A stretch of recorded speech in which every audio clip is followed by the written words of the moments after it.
Under the European Green Deal, which carries the long-term goal to reach net zero emissions by 2050, there is a circular economy action plan directly related to Digital Product Passport. The initiative looks to transform the way we produce, consume and utilize products and resources, aiming to reduce waste and extend both resource and product longevity. At the same time, empower consumers to make more informed decisions on product purchases. Digital Product Passport is a tool for collecting and sharing data along its entire life cycle, used to illustrate a product's sustainability, environmental and recyclability attributes.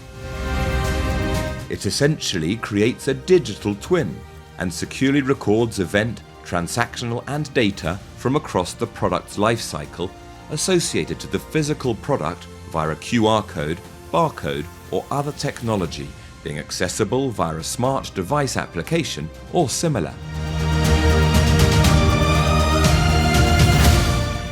Under numerous European Union initiatives, many industries have been prioritised as the first wave to adopt Digital Product Passport.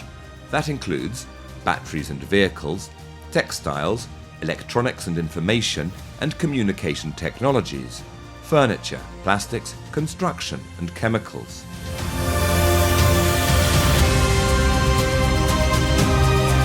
Although the final timeline is still being defined, 2026 marks the start of the first industry to adopt Digital Product Passport, batteries, and everyone else is expected to follow suit by 2030.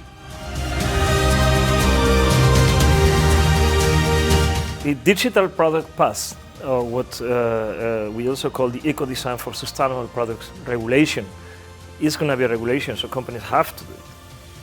Now, companies will see some benefits in doing it, because by having a product pass for each of your products, you might drive engagement with your consumers. So if your product has a high degree of recyclability, for example, you might engage more and better with your consumers. So it's going to be number one, because they have to do it. Number two, because you want to engage with your consumers and tell them how good and green your products are. What is going to be difficult for companies to do is to collect all the data.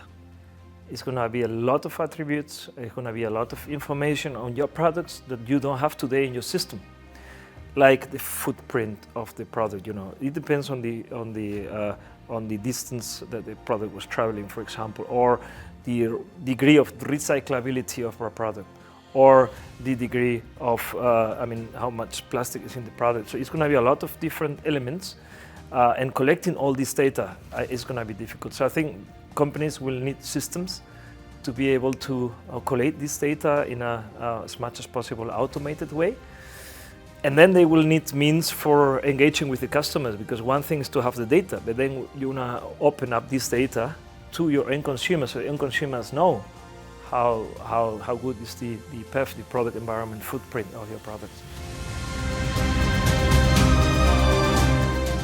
I think the key challenge is going to be really collecting the data. You will find yourself with a SKU, one product master data, that might have 700 different attributes. Today, one of these products may have maybe 30, 40 fields. In future, one single SKU, one single item is going to have maybe 700 attributes, and you need to fill them. And that, it's a lot of information to collect. Some of this information is master data, means it's the same for all products, but some of this information is transactional data, means maybe a bottle of Coke has a completely different product environment footprint if it was produced in Mannheim or in Berlin. It's the same bottle, but it's different travel and different logistic routes, right? And so that's going to be difficult. It's not only about the master data, it is also about the transactional data related to one of the items. At the end, you will be looking at how to automate the collection of that data, because you are not going to have people just entering this data in the system. So you will have to have systems and ways of automating all this collecting of the data across the entire supply chain. That's going to be a lot of work. Digital product passport technology is not limited to those markets such as textiles and batteries, which are being directly targeted on a European Union level. This technology is open to all companies, regardless of industry, to experiment with and use for long-term business and customer value. For now, the key focus is on sustainability, repairability and recyclability. But as more companies dive into the technology and understand its potential, the use cases and opportunities of the digital product passport will continue to scale, like our solution. O Sapiens Hub for Digital Product Passport.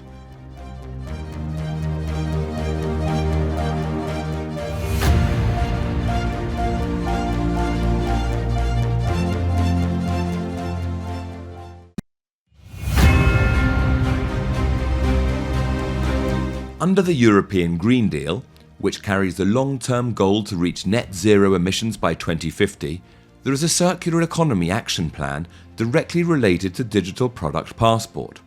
The initiative looks to transform the way we produce, consume and utilize products and resources, aiming to reduce waste and extend both resource and product longevity. At the same time, empower consumers